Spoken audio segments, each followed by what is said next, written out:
Webcams are a streamer's best friend, a Zoom teacher's worst nightmare, and somewhat optional for a VTuber, unless of course you're talking about Vtube Studio. Then you either have to have an iPhone, Android, or webcam, and today we're going to be covering that last one.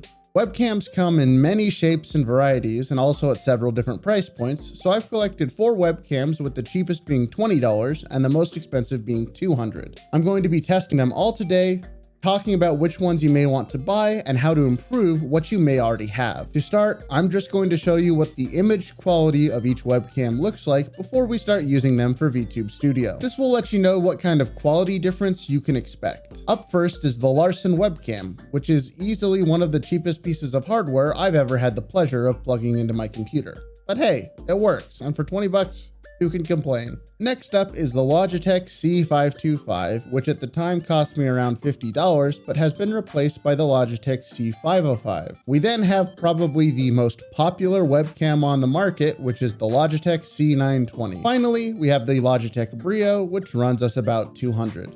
Now, to explain the battery of tests I'll be running, I have all 4 webcams positioned next to each other on my desk and will be recording them simultaneously. From here on out, I will be swapping between them as I talk so you can get an idea of what everything will look like. First, I am going to read off a simple sentence in the natural light of my room. I will then reread that sentence with a lamp pointed at the wall near me to help get some reflection of light onto my face. This should help the webcams track a little bit better. We will then go back to the natural lighting and adjust some of the native settings in Vtube Studio for each webcam. And finally, we will end up with proper lighting and settings and an explanation of what I changed to help get the best results. This is the first sentence I am speaking to the webcams. Hopefully the tracking turns out to be just fine. This is the second sentence I'm speaking to the webcams. Hopefully the tracking turns out to be even better. This is the third sentence I'm speaking to the webcams. Hopefully the tracking looks noticeably better. This is the final sentence I'm speaking to the webcams. Hopefully the tracking looks the best.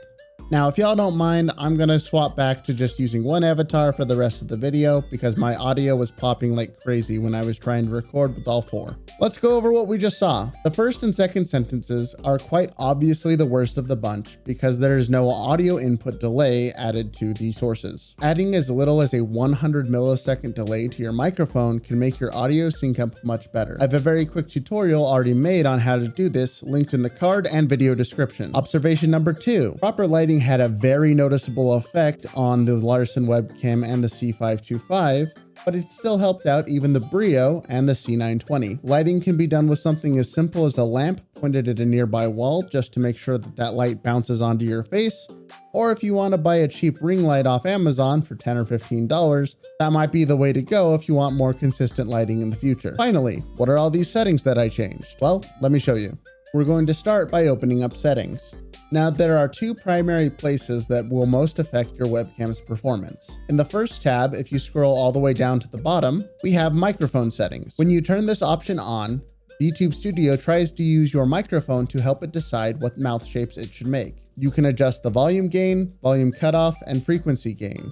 This alone can make your mouth shape significantly better. However, the best settings to change are located in the second tab. Tracking settings will be near the top, and here you can adjust your blink sensitivity, eye open sensitivity, mouth smile sensitivity, and brow sensitivity. These all default to 50, and as you can see, I have changed mine quite a bit. If you are having problems with your model blinking continually, turn down the blink sensitivity. If you want your eyes to be open more often, turn down the eye sensitivity. For me, I find that turning down the mouth open sensitivity by quite a bit can help make your talking look much more natural. Mouth smile sensitivity doesn't generally cause too many problems, but you should adjust this if you're finding that your model is smiling too often. Last off is brow sensitivity. I've yet to run into someone who has a problem with the default setting with this. Let's take a look at the difference of the Larson webcam with and without settings and lighting. This is the first sentence I am speaking to the webcams. Hopefully the tracking turns out to be just fine.